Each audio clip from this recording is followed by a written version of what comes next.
So moving on then. So standards of beauty was the next one that I highlighted. Something interesting to compare and contrast. So we had Ira, who was on here a couple of episodes ago, and she was from the Philippines, and she was talking about how I don't know if you guys ever watched Miss World or Miss Universe. I probably dabbled a little bit when I was a bit younger, when there was not much else to watch on TV. And the Philippines would always be up there in terms of the contestants, and they would always be really pale. And I was always like, is that what all Filipino women are like? And then anyway, Ira went on to say that the whole beauty pageant kind of industry scene, if you will, is very popular, especially in the Philippines. And usually it's the more paler women that have the success. So what do you guys see in terms of beauty standards? So let's start with women, then we can talk about men. But for women, the beauty standards of a Western versus an Eastern woman. Yeah, I do agree. It's like, well, when I used to, or when I still go back to, like, visit relatives for Chinese New Year or for any like family events, and the first thing they'll comment on, like, if from an outsider perspective, like, if they comment on like a lady's appearance, like, oh, you're so fair, the first thing they will say is like, oh, like the first compliment they give is like, oh, you're so fair, and it's like, oh, okay, that's a very, very strange way to compliment. But I think for Asians, like, being fair is like the ultimate level of being of like complimenting. It's like the fairer you are, the prettier you are. Yeah. And it's funny how, I don't know how that sort of being fair is being pretty has been established, and that's probably like in the Asian culture. Yeah, I think it's like a Western standard of beauty because you want to be whiter. Yeah. I mean, I'm not a woman, so I wouldn't know, but you can speak a bit about this with the Korean culture. Yeah. Everyone's pale as anything. Yeah, I think probably Koreans started this. Like, I think the whole it started like back in the days when there were like people working on farms, a lot of people working in the bushes, and it kind of gave the impression that you were poor if you were tan because you were working outside all day in the farms, and if you were like paler, you'd be in the office, so a bit higher class. So I think that's how it started, and it's just taken off. But definitely in Korea, the whiter you are, the I guess it kind of maybe gives the impression that you're innocent or prettier or more pure in a way. Like all this, like the skincare and stuff that they have there, there's like, if you just get like a normal moisturizer, like it'll have some like whitening thing in it to make you whiter. And I think, a lot of the products there are targeted towards making your skin a lighter shade.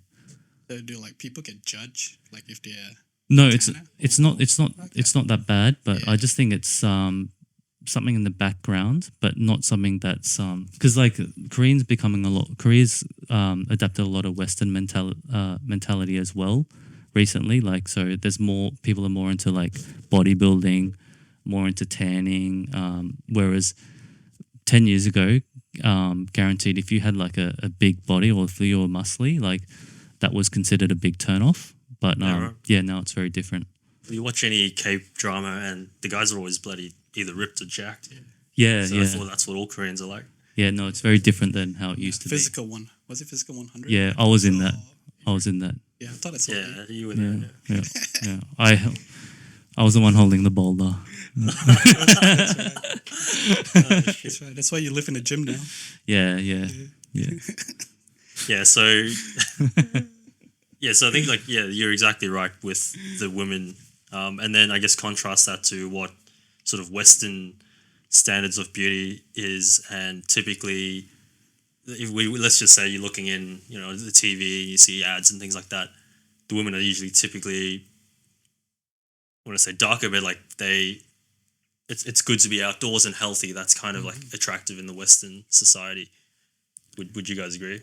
Yeah, I think mainly when I came to Australia, or that's when I pretty much got exposed to mainly more to the Western culture. Like Malaysia was pretty westernized in a way that we get a lot of influence from like the from pop culture from the US, from from everywhere around the world, but mainly in Australia, like people love to be tan, like going to the beach, and the first thing like girls when they compliment say, "Oh, you're so tan now." It's like, "Oh, you look great. You're so tan."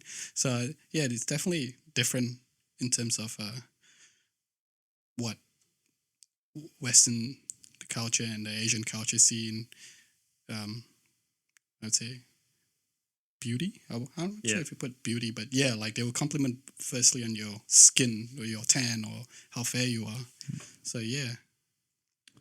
Yeah, I'd actually say in the Western culture, it's even changed than what it was maybe 5-10 years ago, because people are more aware of sun damage, and I guess it ages you a lot.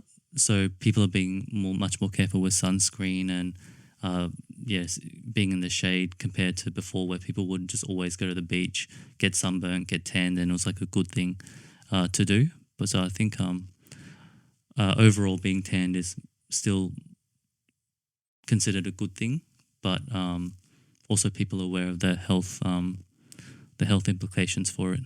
Yeah, no, I think that's spot on. And then for guys, then, so again, let's take it back to Korean men. You can probably talk a bit more about the ideal Malaysian physique. So, like you say, a lot of the Korean guys, they start working out more. You go to the gym, you're there 3 times a day. Yeah. There's obviously a lot of people who are putting a lot of emphasis on their fitness at the moment. Yeah, and I'm not too sure how it started. Possibly like it all roots from Jersey Shore, isn't it? the Korean dramas. Whatever comes out in the Korean dramas is what people wanna look like or wanna do. Yep. So that must be how it started. But definitely having a good physique, being tall, those kind of things are definitely make you more attractive to a girl if you're a guy. Yeah. Yeah. Yeah, and from my experience, the last time we went to Malaysia was a couple months ago. But when I left, and I think it's still the trend, or like the ideal body type would probably be like just slim. I would say, like, I'm not sure if you guys they don't really have the brand here. Top Man, like Yeah, Top yeah, Man, yeah. I know. Top Man, yeah, like just being skinny and not muscly, not ripped or not buff. Just a slim, slender dude would probably be the ideal physique. But yeah, it is like getting into fitness and like lifting weights is definitely becoming more and more of a trend / lifestyle now, because I think just so much influence on social media that people do want to get into, not just for fitness but to look good as well. Yeah.